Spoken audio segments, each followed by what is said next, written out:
Gold trusted gold buyers మీరు తాకట్టు పెట్టిన బంగారాన్ని విడిపించి ఈ రోజు ఉన్న మార్కెట్ ధరకు కొనబడును.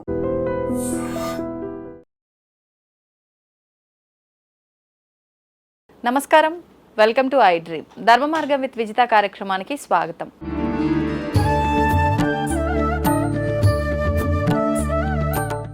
నమస్కారం గురుగారు. గురుగారు, ప్రస్తుత రోజుల్లో ఒక పెద్ద సమస్య ఏంటి అంటే మతిమరుపు. ఈ మతిమరుపుకు కారణం కూడా మళ్ళీ అది మనం కావాలని క్రియేట్ చేసుకుంటున్నదే. దాన్ని ఎంత వద్దని పక్కన పెడదామన్నా పెట్టలేం. అదేంటంటే స్ట్రెస్. అంటే కొంతమందికి ఇంట్లో ఉండే సమస్యలను బట్టి, ఒత్తిళ్లను బట్టి స్ట్రెస్ ఉంటుంది. కొంతమంది అనవసరమైనవన్నీ నెత్తి మీద పెట్టుకొని స్ట్రెస్కి లోన్ అవుతారు. వీటన్నిటి వల్ల ఫలితం ఏంటి? ఇటు మతిమరుపు రావటము, ఆరోగ్యం దెబ్బతీరటం. ఈ మతిమరుపు ఎక్కువైపోయి ఇప్పుడు మన చేతిలో ఉన్న వస్తువు కొన్నిసార్లు మన పక్కనే ఉంటుంది, అయినా కూడా అది ఊరంతా ఇల్లంతా వెతుకుతుంటాము, అందరినీ అడుగుతుంటాము, నా వస్తువు ఏమన్నా మీకు కనిపించిందా, పలానా వస్తువు కనిపించిందా. ఇలా కొన్ని సందర్భాల్లో అది తెలియకుండానే ఎక్కడో పడిపోతుందో తెలియదు, ఎవరైనా తీసుకెళ్లారో తెలియదు, మనమే మర్చిపోయి ఎక్కడ పెట్టినామో తెలియదు, మొత్తానికైతే వస్తువు పోగొట్టుకుంటాం. అది మనకు సందర్భానికి, సమయానికి అప్పుడు గుర్తొస్తుంది, వెతికితే కనిపించదు. అనవసరంగా వీళ్ళు తీసుకెళ్ళిపోయి ఉంటారు. ఇంట్లో మన పనిచేసే వాళ్ళే కావచ్చు, లేదంటే ఇంకెవరైనా ఇంట్లో వాళ్ళని నువ్వే తీసుంటావు, నేను అక్కడ పెట్టినా, అక్కడ లేదంటే ఖచ్చితంగా ఎవరో తీసిర్రు, అది నువ్వే తీసినావు. ఇట్లా పెద్ద పెద్ద గొడవలకు కూడా దారి తీస్తుంది. అంటే మొత్తానికి ఒక వస్తువు పోయినట్టే. అది మనం పెట్టి మర్చిపోవడమా, ఏ రకంగా అయినా సరే. అలాంటి వస్తువులు ఏదైనా మంత్రం కానీ పరిహారం కానీ చేస్తే దొరికే అవకాశం ఉందా? తప్పకుండా అండి. జనరల్గా ఇలా వస్తువులను పోగొట్టుకోవడం అనేది నిజంగా చెప్పాలంటే ఇండిసిప్లిన్ వల్ల, అశ్రద్ధ వల్ల పోగొట్టుకోవటం జరుగుతుంది.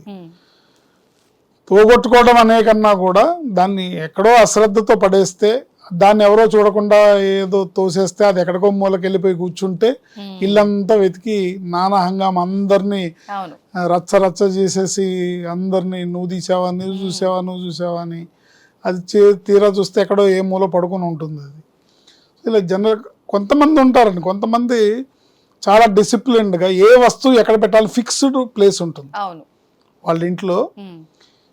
ఈ పేపర్స్ అయితే ఇక్కడ పెట్టాలి, డాక్యుమెంట్స్ ఇక్కడ పెట్టాలి, క్రెడిట్ కార్డ్స్ అయితే ఇక్కడ పెట్టాలి, లేకపోతే ఆధార్ కార్డ్స్ ఇక్కడ పెట్టాలి, లేకపోతే ఇంపార్టెంట్ డాక్యుమెంట్స్ ఇక్కడ పెట్టాలి, నగలు ఇక్కడ పెట్టాలి, పిల్లలు ఇక్కడ పెట్టాలి, బట్టలు ఇక్కడ పెట్టాలి, మెడిసిన్స్ ఇక్కడ పెట్టాలి, ప్రతిదీ ఎవ్రీథింగ్ ప్లానింగ్ ఉంటుంది. కిచెన్లో కూడా ఏ వస్తువు ఎక్కడ పెట్టాలి, అన్ని వస్తువులు ఎప్పటికప్పుడు శుభ్రంగా పెట్టుకొని ఏ వస్తువు ఎక్కడుందో ఇట్లా చేయబెడితే దొరికేటట్టుగా. కొంతమంది అయితే దాని మీద లేబుల్ వేసి కూడా పేర్లు రాసి కూడా పెట్టుకుంటారు. ఏంటి ఇంకా ఒక స్టెప్ ముందుకెళ్తే కొంతమంది ఏంటంటే ఏ రోజు ఏ టిఫిన్ చేయాలో ముందే వీక్లో ప్లాన్ చేసుకుని ఉంటారు. చాలా మంది ఇప్పుడు ఏం చేయాలి, టిఫిన్ ఏం చేయాలని పొద్దున సాయంత్రం ఎవ్రీడే ఇది ఒక క్వశ్చన్, సమస్య. సో ఎందుకంటే మైండ్ యాక్టివ్గా లేకుండా, ఎందుకంటే మనం ఇప్పుడు బతుకుతున్న జనరేషన్ అంతా గత 20 ఏళ్ళుగా ఎట్లా ఉందంటే ఎక్కడ చూసినా ఇన్ఫర్మేషన్ అక్కర్లేని ఇన్ఫర్మేషన్ అంతా మైండ్లో వేసుకుంటుంటాం. మీరు ఫోన్ పట్టుకోండి, సోషల్ మీడియా ఉంది, టీవీ ఆన్ చేయండి, ఛానల్స్ ఉన్నాయి, 24 hours న్యూస్ ఛానల్స్ ఉంటాయి. అంటే ఎక్కడ ఎవరి దగ్గర చూసినా ఏదో ఒక ఇన్ఫర్మేషన్ ఉంటుంది. ఆ ఇన్ఫర్మేషన్ని మనం అన్ని తీసుకొచ్చి డంప్ చేస్తూ ఉంటాం. ఏమవుతుంది, స్టోరేజ్ ఫుల్. ఇది ఫుల్ అయిపోవడం వల్ల ఇంపార్టెంట్ విషయాలన్నీ పక్కన పడేసి ఈ గార్బేజ్ అంతా మైండ్లో ఉంటుంది. దీనివల్ల చేయాల్సిన పనులు మర్చిపోయి, చేయాల్సిన పనులు గుర్తులేక, ఒక వస్తువుని మనమే ఎక్కడో పెట్టి దాన్ని ఇతరులందరినీ, ఇంట్లో వాళ్ళందరినీ నిందించి నువ్వే తీసుంటావు, నువ్వే చూసుంటావు అని కొన్ని సందర్భాలు ఇంట్లో పని వాళ్ళని అనుమానించి, లేదా ఇంటికి ఎవరైనా బంధువులు వస్తే వాళ్ళని అనుమానించి వాళ్ళు తీసుకున్నారా వీళ్ళు తీసుకున్నారా అని ఇలా రకరకాలుగా తెలియని అపవాదులు తెలియకుండానే మనం ఎదుటి వాళ్ళ మీద రుద్దుతుంటాం. సో ఇలాంటివన్నీ కూడా మన అజాగ్రత్త వల్ల జరిగేవి. ఇప్పుడు ఒక వస్తువు కనపడకుండా పోగొట్టుకున్నాము అంటే మన అజాగ్రత్త వల్లే కదా. సో దేనికి ఎంత కేర్ ఇవ్వాలి, దేనికి ఎంత జాగ్రత్త తీసుకోవాలి, దాన్ని భద్రంగా ఎక్కడ పెట్టాలి, ఎట్లా పెట్టాలి. ఒకవేళ లాకర్లో పెడితే లాకర్ తాళాలు మర్చిపోతారు, ఇంటి తాళాలు మర్చిపోతారు, ఏంటి బీరువా తాళాలు మర్చిపోతారు, ఏది ఎక్కడ పెట్టారో మర్చిపోతారు. కొన్నిసార్లు బ్యాగుల్లో కళ్ళ ముందర ఉన్నవి కూడా కనపడవు. కనిపించవు. ఒక సినిమా ఉంది, ఆ సినిమాలో కోట శ్రీనివాసరావు విలన్ అన్నమాట. చేతిలో పెట్టుంటుంది, నా పెట్టేదిరా నా పెట్టేదిరా అని తెలుస్తుంటాడు. చాలా మందిని చూస్తే నాకు ఆ క్యారెక్టర్ గుర్తొస్తుంది అనమాట. నా చేతిలో పట్టుకొని ఉంటుంది, ఆఖరికి వాళ్ళ పియ్యి వచ్చి సార్ మీ చేతిలో ఉంది కదంటే లాగి పెట్టుకుంటే నాకు తెలియదు అనుకుంటున్నావు అంటాడు, కవరింగ్. సో ఇలా ఉన్న మనుషులందరూ బ్రెయిన్ అంతా కూడా ఇట్లా అన్వాంటెడ్ గార్బేజ్గా నింపేసి కావాల్సిన విషయాలని వేసుకోకుండా అక్కర్లేని విషయాలని ఎక్కువగా మాట్లాడతారు, అక్కర్లేని విషయాలను ఎక్కువగా మైండ్లో వేసుకుంటారు, ఎక్కువగా ఆలోచిస్తారు, ఎక్కువగా స్ట్రెయిన్ అవుతుంటారు. దీనివల్ల ఇవాళ రేపు కామన్గా మతిమరుపు అనేది వచ్చేసింది. అశ్రద్ధ, ఇండిసిప్లిన్, మతిమరుపు ఇవి చాలా సర్వసాధారణం అయిపోయింది. కొన్ని సందర్భాల్లో నిజంగానే ఎవరో దొంగిలించడము, నిజంగానే పోవడమో జరుగుతుంటాయి.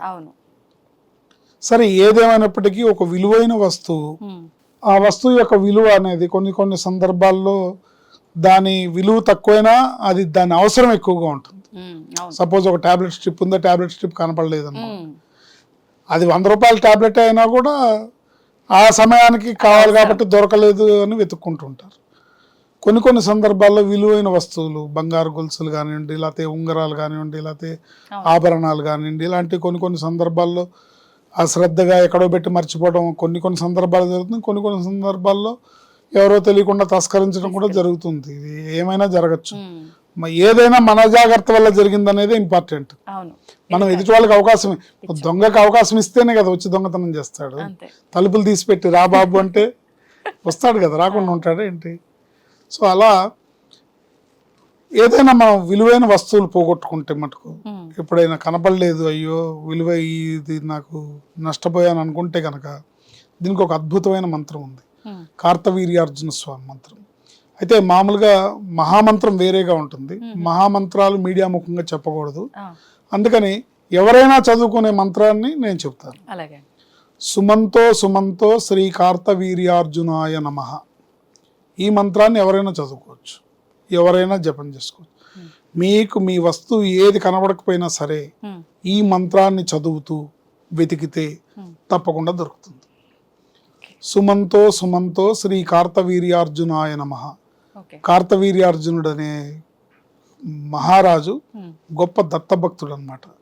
ఆయనకి దత్తాత్రేయుడు అనుగ్రహం వల్ల 1000 చేతులు ఉంటాయి. ఆయనకి 1000 చేతులు ఉంటాయి. సో ఆయన దత్తాత్రేయ స్వామి అనుగ్రహంతో, దత్తాత్రేయ స్వామి ఆయనకి ఇచ్చిన వరం ఏంటంటే, ఎవరైనా సరే మనుషులు కానీ వస్తువులు కానీ ఏదైనా పోగొట్టుకున్నా, వాళ్ళకి కనబడకపోయినా, వాళ్ళు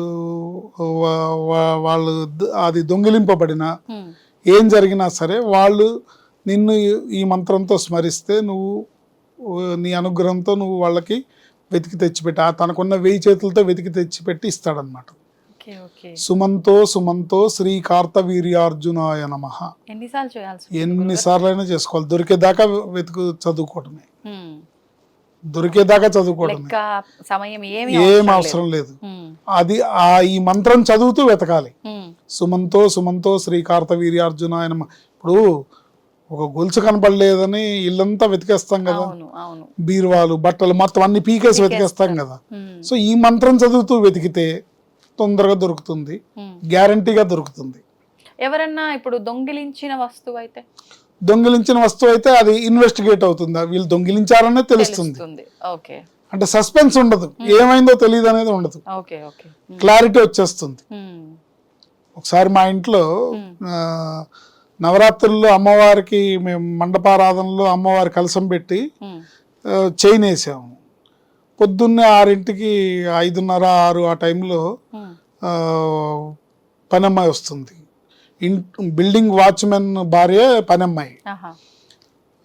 ఆ టైంలో మా ఆవిడ బాత్రూమ్కి వెళ్ళడం, నేను ఇంకేదో లోపల ఏదో పని చేసుకుంటూ ఉంటాం, ఏదో ఉంటే తలుపు మెయిన్ డోర్ తీసుంది, వచ్చింది. సో అక్కడ ఎవరు కనపడలేదు ఇంట్లో, ఆ చైన్ లేపేసింది.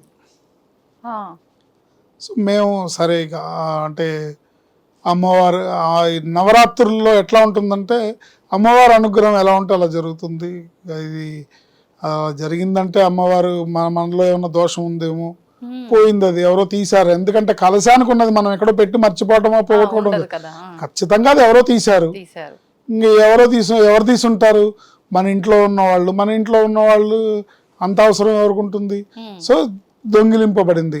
మాకు ఖచ్చితంగా తెలుసు ఈ అమ్మాయి తీసిందని తెలుసు. సో దానికోసం ఆడపిల్లని మనం నవరాత్రుల్లో ఆమెను నిలదీసి ఆమెను నిందించేది ఏముంటుంది? అడగలేదా? లేదు, అడిగా అంటే నువ్వేమన్నా చూసావా అని అడిగా, తీసావా అని అడగలేదు. ఇట్లా అమ్మవారి కలశానికి చైన్ ఉండాలి, నువ్వేమన్నా చూసావా అని అడిగితే, నువ్వు చూసావా అంటే చూశాను, నిన్న చూశాను, మరి వాళ్ళకి కనపడలేదు ఉంది. సో సరే అమ్మవారు అంటే నవరాత్రుల్లో మటు కొంచెం సెంటిమెంట్ ఉంటుంది. ముఖ్యంగా మనం ఆడవాళ్ళని ఎవరిని ఒక మాట అనకూడదు అనే దీంట్లో ఉంటుంది. కానీ కొన్నాళ్ళ తర్వాత మేము ఆ ప్లేస్ ఖాళీ చేసి మేము వేరే సొంత ఇల్లు కొనుక్కొని వేరే ఇంకో చోటుకి వెళ్ళినాక ఎప్పుడో ఒకసారి రోడ్డు మీద మా ఆవిడకి కనపడి ఆ అమ్మాయి డైరెక్ట్గా కాళ్ళ మీద పడి, నేను మీ ఇంట్లో ఈ తప్పు చేశాను, దానివల్ల నేను ఇది అనుభవించాను, నన్ను క్షమించండి అని చెప్పింది. నన్ను క్షమించండి, నేను ఈ తప్పు చేశాను, ఆ తర్వాత నేను ఇంత అనారోగ్యం పాలయ్యాను, నాకు ఇలా వచ్చింది, మా ఆయనకి ఇలా జరిగింది, మా పిల్లలకి ఇలా జరిగింది, క్షమించండి అని చెప్పి అడిగింది 4-5 ఏళ్ల తర్వాత. సో ఏదైనా సరే ఒక వస్తువు కనపడకపోయినా, ఒక మనిషి ఇంట్లో తప్పిపోయినా, ఎవరన్నా ఇప్పుడు కొంతమంది కిడ్నాపులకు గురవుతుంటారు, కొంతమంది పిల్లలు తప్పిపోతుంటారు, రకరకాల సందర్భాలు మనం చూస్తుంటాం. ఒకవేళ మన ఇంట్లోంచి ఒక మనిషి వెళ్ళిపోయినా ఈ మంత్రాన్ని చదువుతూ గనక మన ఆ వ్యక్తి కోసం మనం వెతుకుతున్నా, ఆ వస్తువు కోసం వెతుకుతున్నా తప్పకుండా దొరుకుతుంది. నమ్మకంతో ఈ మంత్రాన్ని పఠించాలి. కార్తవీర్యార్జునుడికి నమస్కరించి, స్వామి నువ్వే తెచ్చివ్వాలి, నీకున్న 1000 చేతులతో నువ్వే వెతికి తీసుకొచ్చి ఇవ్వాలి అని మనస్ఫూర్తిగా గట్టిగా దండం పెట్టుకొని, దత్తాత్రేయుడికి దండం పెట్టుకొని, స్వామి నీ శిష్యుడికి చెప్పు అని చెప్పి దండం పెట్టుకొని ఈ మంత్రం చదువుతూ వెతికితే ఏ వస్తువు ఎక్కడ పోయినా దొరుకుతుంది, ఏ మనిషి ఎక్కడికి వెళ్ళినా తిరిగి వస్తాడు. సుమంతో సుమంతో శ్రీ కార్తవీర్యార్జునాయ నమః, సుమంతో సుమంతో శ్రీ కార్తవీర్యార్జునాయ నమః. ఇది మంత్రం. గురుగారు మీరు చెప్పిన దాన్ని బట్టి నాకు ఇది క్లియర్గా అర్థమైంది. కాకపోతే ఒక డౌట్, ఇప్పుడు కోర్టులో అట్లా భూములు ఆస్తులకు సంబంధించి కూడా మీకా మాకా అన్నట్టుగా అది కొన్ని ఏండ్ల పాటు జరుగుతూ ఉంటుంది. అటువంటి సందర్భాల్లో అది మనదే కానీ మనకు వచ్చే అవకాశం లేదు అన్నప్పుడు కూడా ఈ మంత్రం చేసుకుంటే అది మనకు వచ్చే అంటే ఇది ఏంటంటే పోగొట్టుకున్నది మాత్రమే. పోగొట్టుకుంటే ఓకే, అది జరిగింది ఆ సందర్భం ఏంటనేది వాళ్ళ పరిస్థితిని బట్టి దానికి మనం మళ్ళీ తరుణోపాయం చెప్పచ్చు. ఓకే, ఇప్పుడు అది తెలిసే కదా, తెలియకుండా కాదు కదా. అవును అవును. సో దాయాదుల మధ్యలో మనస్పర్ధలతోనో లేకపోతే ఎవరి స్వార్థంతోనో ప్రాపర్టీస్ ఇదంతా నాదే నాదే నాదే అనుకుంటారు. మనుషులు ఆశ అనేది ఎలా ఉంటుందంటే, కొంతమంది ఉంటారు ఈ కనిపించే ఇదంతా మాదేనండి అంటారు, ఇదంతా నాదే అంటారు. అప్పుడు భూమాత నవ్వుకుంటుంది, సార్ నువ్వు ఎన్నో ఓనరురా అని. భూమాత వికటాట్టహాసం చేస్తుంది, ఎన్నో ఓనరురా నువ్వు అని. అంతే కదా మరి కదా. సో ఇంతకుముందు ఎంతమంది ఓనర్లు మారారు, ఇప్పుడు నువ్వు మారావు. నువ్వు శాశ్వతమా? కాదు. ఏంటి నీకు శాశ్వతమైంది 6 అడుగులు గొయ్యే కదా. సో అలా వాళ్ళ సందర్భాన్ని బట్టి ఆ ఆస్తులు తగాదాలు, దానికి కారణం, దానికి రీజన్ ఏంటనే దాన్ని బట్టి దానికి పరిహారాన్ని మనం చేసుకోవడం ద్వారా మనం దాంట్లో విజయాన్ని సాధించవచ్చు. ఓకే, మంచి పరిహారాన్ని తెలియజేశారు గురుగారు, ధన్యవాదాలు. ఆయుష్మతి భవ. తవ్వండి, తవ్వుతూనే శివలింగం సరే దాన్ని అట్లా కప్పేసేయండి, చూపించదండి. Krishna is there. మూర్తి పూజ కాదు, సాక్షాత్ బ్రజేంద్ర నందన భగవాన్ ఉన్నారు మూర్తిలో. ఏమీ ఆశించకుండా ఆరాధించే వాళ్ళు కూడా ఉన్నారా ప్రభుజీ? నిజమైన భక్తి అంటే మనకు తెలియదు కాబట్టి